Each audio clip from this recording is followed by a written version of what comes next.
I'm Chris Green, Chief Editor, TechAfrica News. We're here live from AfricaCom. I'm joined today by Samir Hassanali from ST Engineering. Samir, welcome. Thank you.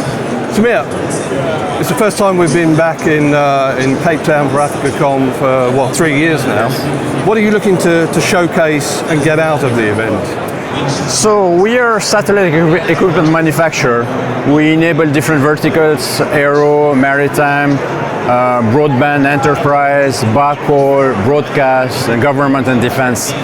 And what we showcase, especially during this show, is an ecosystem called SkyFlow, where we enable the cost-effective distribution of content. But we're also showcasing Internet of Things equipment that allows you to capture information from remote sensors and so on, along with our traditional satellite equipment. Okay, so on cellular backhaul, satellite cellular backhaul, what is driving that in Africa at the moment? So you really see cellular backhaul when you don't have connectivity in remote areas or hard to reach areas in mountains and deserts. And on the African continent, you really see two types of services, where you have mobile backhaul with 2G, 3G, 4G, enabling consumers to browse the internet, to stream videos, to use over-the-top applications like Viber or WhatsApp, and they make voice calls or they extend messages. And the second type of service that you see is the ultra-rural one, where you target the very low ARPU population. And basically what you do is provide them essential voice services uniquely. And we know, of course, this has been one issue that Africa has traditionally suffered from. It's the lack of penetration into rural and semi-rural areas. So with what you're saying, that's one way to address it. Absolutely. This is a way to bridge the digital divide. And we all know that providing mobile connectivity increases the GDP of the country, right? And that's one way. Another application, for example, for mobile that we've seen is all the information during COVID. So that's very important. Another aspect that we saw recently as well is that during COVID, the students could not access the classrooms and the teachers could not access the classroom. So the teacher would record the session and send it over to the students very cost effectively over satellite in a unicast way.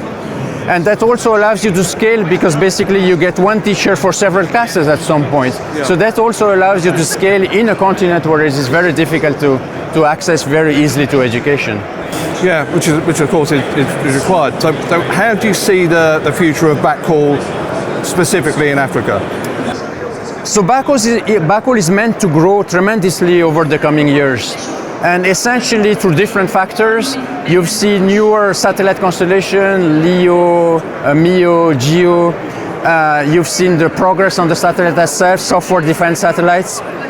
You've seen the progress on the IT side, orchestration, virtualization, software-defined networks, of self-organizing networks, and on the telco side, which is 5G. And ultimately, the combination will be a blending, and it will be a seamless interoperability between satellite and terrestrial, and that will really allow you to unlock new applications and services. So based upon what you sort of just turned around and said in terms of how it's sort of moving forward, so how do you see ST Engineering positioned to benefit from that in the future? So about mobile backhaul space today, we have between 23% and 25% market share, and we're growing that very aggressively. And in terms of we're developing new products, we recently showcased a software-defined modem running in a containerized environment on an edge cloud, and which was utilizing digital interfaces. We're also working with satellite operators to benefit from the full dynamic aspect of the newer satellites. So where you can steer a beam, you can follow a maritime vessel, for example, you can switch off a beam, you can light a beam. We're integrating the new 5G waveforms. We're deploying on the cloud, whether it is central or on private clouds. So ultimately, what we will achieve is very high flexibility, very high scalability, full interoperability with the terrestrial world, but also interoperability on the terminal side, and all this with the very low cost, total cost of ownership. And of course, the price issue is one that's very relative to Africa as well. Indeed. Yeah. Okay. Samir, thank you for taking Thank part you. in our AfricaCom special. It's been a pleasure Thanks to talk to to you. you. I'm Chris Green for TechAfrica News. You can stay up to date with all our latest video interviews and information on techafricanews.com.